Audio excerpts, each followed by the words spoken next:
But yeah, we're going to talk about Humane. Great. Congratulations on Thank you. directing your first feature. How does it Thanks. feel? It feels awesome.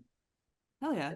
It's just great. It was a really wonderful experience. I had a great time and I'm really proud of what I made and that it's Hell really yeah. fun to now share it with the world. So I'm stoked. Yeah. Yeah. Well, I love, there's so much happening in this movie in a good way. And I wanted to, I guess, just first hear from you kind of the inspiration in telling a story about the environment and humane euthanasia and a lot of other, worldly issues in a Yes. terrifying near future.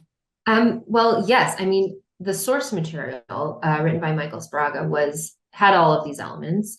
And the thing that was strange is that it was written pre-pandemic and I Mm. think the more detailed and more prevalent conversations about doctor-assisted suicide, because I feel like that's come up in the last couple of years more so than ever. Um, Yeah. and I knew of it, but I now know people who have had family members do it. And I did not know that Oh. those people who have been as close to it when we started production on this film. I think for me, I wanted to tackle these subject matters in a way that doesn't put them at the forefront because we all know what's happening with climate change if we want to know. And I don't need to teach that in this film. And it's not my intention to teach anybody anything. They should know already. If people don't know what's going on in the world, that's a problem. And it's about educating ourselves on what's going on. And I didn't want to preach or think that I had the knowledge or the expertise to preach because I don't. I'm not a scientist, and I want people to Yeah. understand that's not my intention. Um, but I really wanted to more focus on what it's like to exist during these difficult times and what it could look like a family with this, external chaos and external pressures of the world, what that looks like when you have, these characters who have their own shit going on in their lives. They all come together. There's also this external force of the government. There's also the environment. How do people react? What is a human reaction to all of that stress? And that's what I wanted to explore. Yeah. Well, and then you have like a kind of, again, like you don't go too deeply into it, but there is a very specific kind of brand of ecological disaster and almost like pandemic vibes. We have the umbrellas and everything. Was that all on the page when you got it, or was that anything you helped shape? Okay, cool. It was on the page, but I will say that, then the pandemic giving us these ideas of like, okay, we're going to do a billboard, a recruitment billboard, recruitment posters, um, Yeah. fancy umbrellas versus DIY umbrellas, how big companies lean into profiting off of people's fear.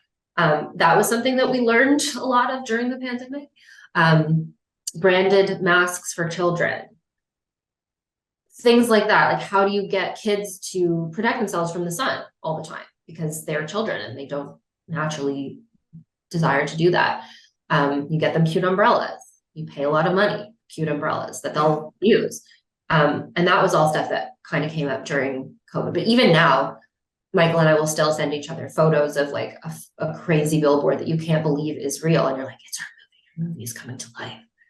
It's got to be so bizarre because like it feels like at times I kept thinking of Starship Troopers actually Yeah. watching your movie because you have like some really awesome these really great production design moments of like it feels darkly funny, especially with Mhm. the doc's like main guy. There's like Yeah. a really good tone of dark humor here, and I wanted Yeah. to hear more from you about like balancing kind of the horror, family, drama, thriller aspect with these comedic moments that I think really bring something special to a movie tackling topics like this. Thank you. I appreciate that. It's honestly so much to do with our actors, Okay. being able to strike that balance in such a real and beautiful way. The lines were as written. There are funny moments, but I think that, you can't imagine that Enrico, who plays Bob, saying, "Did you want to do the procedures in the driveway?" That's rude, was going to get the kind of audience response that it did. it's purely his delivery, his brilliance, his performance. Same with Jay, same with Emily. They're such innately funny people, but they know how to be serious as well. And I think that when you have actors who can give you that range, the words on the page just take a whole new, meaning. And especially Emily and Jay, well, and Enrico as well, they can, they just embodied the character. And every line they delivered is like, well, that's how Jared would say it. That's how Rachel would say it, not how Jay is performing it. Um, and and so the characters feel complete from beginning to end. And the fact that they are funny in moments is just part of who people are. People are funny, Yeah. and people are funny in a crisis, because what else are you going to do? Yeah, exactly. Yeah. But then like I love the song you have at the beginning kind of playing like again like striking that dark comedy tone again because Yeah. this is not a horror comedy by any stretch, but those dark comedy moments I think again, and I love that. At what point did you kind of did you choose the opening song with someone else? Like when did that what point was that like kind of brought into the mix? Because I love So it the was actually in the opening. edit. That was in the The edit. edit. Okay, It was cool. not scripted that we were going to have a needle drop at the beginning. We actually had a really dark scene Oh. inside the house where the body is wheeled out of, with the family of the person who's being euthanized. Like, it was very dark, like so much so that when we were actually shooting it in the house, we were all like, oh my heart, like this is so heavy. And then when we put it together in the editing room, it didn't feel like the movie we were making anymore. And that's something that we couldn't have known until we saw all the performances throughout, and then it just felt like the wrong tone. So our editor actually put a different song as the needle drop. And then things happened in life and we sought a new song. And when we received sort of a list of the songs that we were able to procure, that Trooper song, plus they're Canadian, it's kind of awesome. It was immediately the right choice. It immediately felt like the song to open it with. And Yeah, it really we was haven't really looked good. back. It was good. But I also you kind of touched on this a little bit, but I know that Canada especially has the MAID laws, and especially there's been a lot of talk around I think mental health and including mental health people with mental health struggles in these humane euthanasia laws. And I'm curious if that was something that y'all kind of like thought about or even like talked about while filming. I mean, obviously humane euthanasia is a larger conversation, but you being Canadian, it just feels Mhm. so like weirdly again, and is it just another weird coincidence that this is all happening at the It same was, time as your movie? it is a coincidence. And I think a lot of those conversations Weird. really began after we shot, or I sort of tweaked them and noticed those conversations happening more after we shot. Um, it's so hard to know what your stance is on humane euthanasia. Yeah. Generally, as I said, I know people whose family members have gone through it. Um, I have lived through having a very ill parent who, Yeah. watching a parent die of a long illness is something that you can understand from a firsthand perspective, why somebody would choose to have control of that situation and take control Yeah. of that moment in your life. Um, I think it's a very important conversation to have. And I also think that, from a mental health perspective, it gets confusing because, Yeah. you know, it's so heavy. It's heavy to think about because also like you want to Yeah. suicide as something is so heavy, and giving people control in a different way. You can see how it may feel like a great idea, but also how it could be used in a way that Yeah. that is more difficult to kind of stomach. Well, yeah, and I mean, this whole movie I feel is so much about bodily autonomy and like fighting for Mhm. bodily autonomy, and in a different way that we usually see. A lot of the time, we're talking about like women's bodily autonomy, which is Mhm. so obviously under attack. But I think in seeing it as like a societal, like not having body autonomy over what your government, I think it puts it into an even more harrowing perspective. I think, Mhm. especially for men, like just to put it that way, I think it makes it a more harrowing thing for men because a lot of times I don't think men necessarily think about how bodily autonomy affects them. But No, your because it film gets to doesn't. that in a really interesting way that again a lot of Thank you. horror films don't. It's always women having it struggling with autonomy, not men Mhm. too. Yeah. Very interesting perspective that not a lot of people have been discussing. So thank you. Yeah, I mean, yeah, absolutely. And Speaking of then, Peter Gallagher in this movie is just like is like not perfect, but like I love him and something about him in this movie is just like the perfect fit. How the cast again, and you talked about the casting, but like with Peter Gallagher, how did that go about casting him and getting him in this role? Because he's so good in He's this so role. good. I mean, Canadian films, casting American is hard.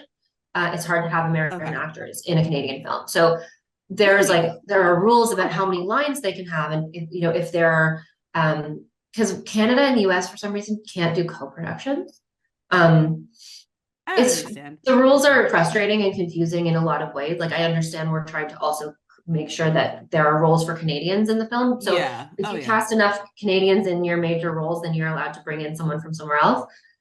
And Oh, that's just sort of the interesting. way that it goes. But Peter, oh, when he liked the script, like when he wanted to do it, like everything fell into place.